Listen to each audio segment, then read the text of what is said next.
নাইকো দুর্নীতি মামলায় BNP chairperson Khaleda Zia সহ ৮ জনকে খালাস দিয়েছেন আদালত।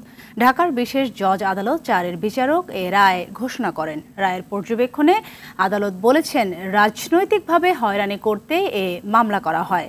আর বিএনপির আইন সম্পাদক ব্যারিস্টার কায়সাল কামাল অভিযোগ করেছেন, খালেদা জিয়া ও বিএনপির গায়ে কালিমা লাগাতেই নিজের মামলা প্রত্যাহার করে নাইকো মামলা চালিয়ে গেছেন শেখ হাসিনা।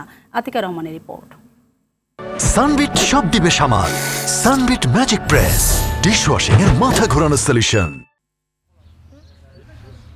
বহুল আলোচিত নাইকো দুর্নীতি মামলায় বিএনপি চেয়ারপারসন খালেদা জিয়া সহ ৮ আসামিকে খালাস দিয়েছেন আদালত। ঢাকার বিশেষ জজ আদালত 4-এর বিচারক রবিউল আলমের আদালত এই রায় ঘোষণা করেন। খালেদা জিয়া বর্তমানে চিকিৎসার জন্য লন্ডনে অবস্থান করছেন। তার পক্ষে আদালতে উপস্থিত ছিলেন তার আইনজীবী মোহাম্মদ জিয়াউদ্দিন জিয়া। রায়ে আদালত তার পর্যবেক্ষণে বলেন, রাজনৈতিকভাবে হয়রানি করতে এই মামলা করা হয়েছিল।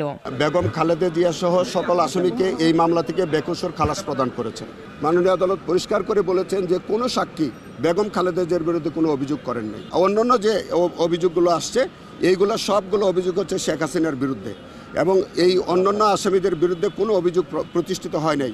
সেই অবজারভেশন দিয়ে মাননীয় আদালত আজকে সকল আসামিকে খালাস দিয়েছেন। খালাস পাওয়া অন্য আসামিরা হলেন গিয়াসউদ্দিন আল মামুন, সাবেক সচিব খন্দকার শহীদুল ইসলাম, ঢাকা ক্লাবের সাবেক সভাপতি সেলিম ভুঁইয়া, সিএম ইউসুফ হোসেন, সাবেক মুখ্য সচিব কামাল উদ্দিন সিদ্দিকী, বাপেক্সের সাবেক মহাব্যবস্থাপক মীর ময়নুল হক ও নাইকো রিসার্চ বাংলাদেশ লিমিটেডের সাবেক প্রেসিডেন্ট কাশেম শরীফ। বিএনপির আইন বিষয়ক সম্পাদক ব্যারিস্টার কায়সার কামাল বললেন, শেখ হাসিনা ক্ষমতার প্রভাব খাটিয়ে নিজের সব মামলা প্রত্যাহার করে খালেদা জিয়াকে ফাঁসানোর জন্য মামলা প্রভাবিত করেছেন। তৎকালীন সময়ে দুর্নীতি দমন কমিশন শেখ হাসিনার বিরুদ্ধে যে স্টে ছিল সেই স্টেটার বিরুদ্ধে আপিল পর্যন্ত করে নাই।